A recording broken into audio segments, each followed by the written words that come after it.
उपराष्ट्रपति का चुनाव कल हुआ है और जिसमें कि सीपी राधाकृष्णन हमारे 15वें उपराष्ट्रपति चुने गए हैं। इनका पूरा नाम चंद्रापुरम पोन्नुसामी राधाकृष्णन है और तमिलनाडु से आते हैं। इसके पहले वे महाराष्ट्र के राज्यपाल थे और उसके पहले झारखंड के भी राज्यपाल थे। तो यह एक संयोग है कि अभी के जो उपराष्ट्रपति हैं देश के और राष्ट्रपति दोनों ही पहले झारखंड के राज्यपाल रह चुके हैं। एक संयोग की बात है। तो इस वीडियो में हम समझने का प्रयास करेंगे ज्ञान के हिसाब से, संविधान के विद्यार्थी होने के नाते, कि उपराष्ट्रपति पद का चुनाव कैसे होता है, उपराष्ट्रपति का पद संविधान में किस प्रकार से वर्णित है और उपराष्ट्रपति की क्या भूमिका है हमारे संवैधानिक लोकतंत्र में। तो सबसे पहले जैसा कि बताया गया कि उपराष्ट्रपति का चुनाव हुआ है। यह चुनाव इसलिए हुआ क्योंकि जो पूर्व उपराष्ट्रपति थे जगदीप धनखड़, उन्होंने इस्तीफा दे दिया था जुलाई में। उस समय उनके कार्यकाल के 2 वर्ष लगभग बाकी थे। तो आप कहेंगे कि नया उपराष्ट्रपति तो 2 साल के लिए आएगा। नहीं, संविधान के अनुच्छेद 67 में यह दिया गया है कि जिस दिन से उपराष्ट्रपति अपने पद को ग्रहण करेंगे उस दिन से 5 वर्षों तक वे कार्य करेंगे। शेष कार्यकाल की व्यवस्था नहीं है। यह बहुत इंपॉर्टेंट प्रश्न है क्योंकि सबों को यह लग सकता है कि शेष कार्यकाल के लिए ही उपराष्ट्रपति चुने गए हैं या चुने जाते हैं। ऐसा नहीं है। सबसे पहले यह जान लीजिए कि एक नया फ्रेश कार्यकाल उनको मिलने वाला है। संविधान के अनुच्छेद 67 में इस बात का स्पष्ट रूप से जिक्र है। तो 15वें उपराष्ट्रपति हैं, ये भी याद रखने की बात है। कई बार ये डेटा भी पूछ लिया जाता है कि राष्ट्रपति कितने नंबर के उपराष्ट्रपति हैं। तो ये भारत के 15वें उपराष्ट्रपति हैं। यह याद रखने वाली बात है। साथ ही साथ अगर संविधान की तरफ चले तो अनुच्छेद 63 भारतीय संविधान का एक बहुत महत्वपूर्ण अनुच्छेद है जो ये कहता है कि भारत में उपराष्ट्रपति होंगे।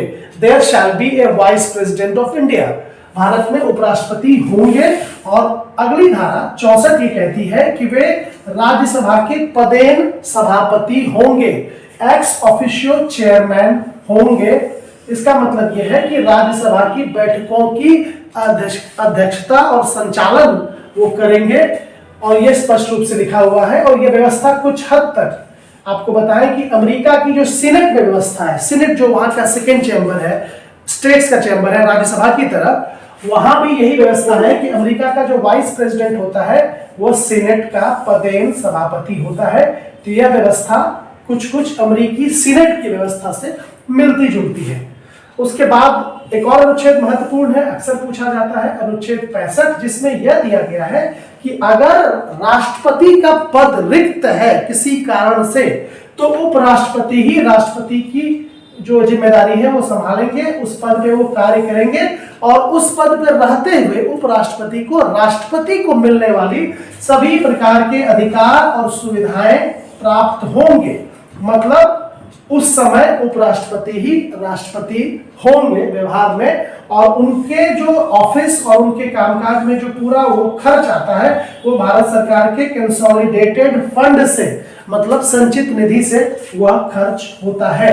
तो ये भी जानने की बात है कि कौन सी ऐसी परिस्थिति है जिसमें कि देश के उपराष्ट्रपति को राष्ट्रपति का जो रोल है, वो भूमिका है या वो कर्तव्य है, वह निभाना पड़ता है। तो इतना तो हमने समझ लिया। इसके अलावा आर्टिकल 66 में भी कई व्यवस्थाएं हैं। ये बताया गया है कि कौन हो सकता है उपराष्ट्रपति। उसके लिए जरूरी ये है कि 35 साल से अधिक की आपकी उम्र हो, आप किसी लाभ के पद पे ना हो, साथ ही साथ आप किसी भी अन्य सदन के भी सदस्य नहीं हो सकते हैं। अगर उपराष्ट्रपति किसी अन्य सदन के सदस्य हैं, लोकसभा के या राज्यसभा के या राज्य विधानसभा या विधान परिषद के, तो वो उपराष्ट्रपति बनते ही वो पद रिक्त समझा जाएगा। किसी भी सदन का सदस्य नहीं होना चाहिए। ध्यान देने वाली बात यह है कि राज्यसभा का भी सदस्य नहीं होना चाहिए। आप ऐसा सोच सकते हैं कि राज्यसभा की बैठकों का संचालन करते हैं तो राज्यसभा का मेंबर हो सकते हैं। नहीं, उपराष्ट्रपति राज्यसभा के मेंबर नहीं होते।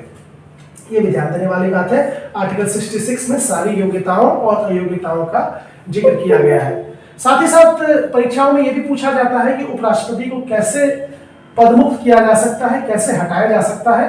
तो राज्यसभा एक रेजोल्यूशन लाकर सामान्य संकल्प के माध्यम से उपराष्ट्रपति को पद से हटा सकती है। लोकसभा की सहमति भी इसमें जरूरी है, लेकिन जरूरी ये भी है कि उसके 14 दिन पहले ऐसे किसी भी रेजोल्यूशन को लाने के, ऐसे किसी भी प्रस्ताव को लाने के 14 दिन पहले उनको नोटिस के माध्यम से ये सूचित किया जाएगा कि वह प्रस्ताव उनके लिए लाया जा रहा है। ये भी एक महत्वपूर्ण बात है। और साथ ही साथ आर्टिकल 71 भी उपराष्ट्रपति के निर्वाचन से और कार्य से संबंधित है कि उनके निर्वाचन से संबंधित कोई भी विवाद सिर्फ उच्चतम न्यायालय में, सुप्रीम कोर्ट में ही लाया जा सकता है। और साथ ही साथ संविधान के माध्यम से पार्लियामेंट को वो शक्ति दी गई है कि उपराष्ट्रपति पद की जो योग्यताएं हैं या उनके टर्म्स एंड कंडीशन है, उसमें भारत का संविधान बदलाव करने की शक्ति संसद को देता है।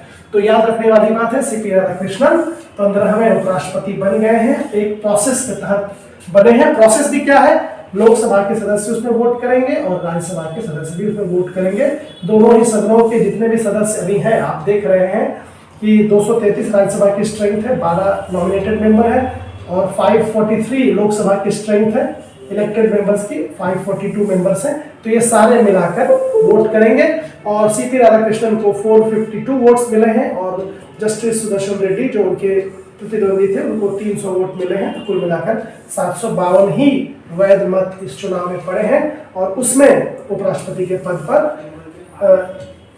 सीपी राधाकृष्णन नियुक्त किए गए हैं। तो इस वीडियो के माध्यम से जितने भी महत्वपूर्ण अनुच्छेद हैं जो प्रत्येक परीक्षाओं में आते हैं उनको कवर करने का मैंने प्रयास किया। 63, 64, 65, 66, 67 और 71 महत्वपूर्ण अनुच्छेद हैं और काफी सोच समझकर, चूंकि संवैधानिक मामला है, अनेक प्रकार के प्रोविजंस इसमें हैं, तो काफी सोच समझकर इसको आप समझें और सोच समझकर उत्तर दें, क्योंकि कई बार जो बिल्कुल स्पष्ट दिखता है वो उत्तर नहीं होता है, जैसे बचा हुआ कार्यकाल ना होना या संसद के पास वो शक्ति होना, विवाद कहाँ जाएगा। और साथ ही साथ कई बार आपको मल्टीपल चॉइस में उनके रिमूवल के जो टर्म्स एंड कंडीशन है वो भी पूछ दिए जाते हैं, जो कई बार स्टूडेंट्स के लिए कंफ्यूजिंग हो सकता है क्योंकि थोड़ा लीक से हटके हैं। चाहे राज्यसभा के रेजोल्यूशन की बात हो, लोकसभा के एग्रीमेंट की बात हो, 14 दिन की नोटिस की बात हो, तो थोड़े से अलग प्रावधान है उपराष्ट्रपति पद के। देश का दूसरा सबसे सर्वोच्च पद है, दूसरा सर्वोच्च पद है, लेकिन इनका जो मुख्य रोल है वो राज्यसभा के पदेन सभापति का है। आर्टिकल 64 ये शक्ति देता है।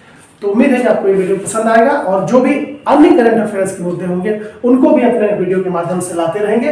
मुझे पूरी उम्मीद है कि आने वाली परीक्षाओं में कोई ना कोई प्रश्न इस पूरे वीडियो से और इसमें दी गई जितनी जानकारी है उससे पूछा जाएगा और आप जरूर उसको अच्छे से बना पाएंगे। और साथ ही साथ संविधान का विद्यार्थी होने के नाते हमारे लिए जरूरी है कि उपराष्ट्रपति के जो पद है और जो पूरे उनके कामकाज है उसकी पूरी प्रक्रिया को हम लोग समझें, ताकि देश का जो सिस्टम है उसको हम लोग और बेहतर तरीके से समझ सकें।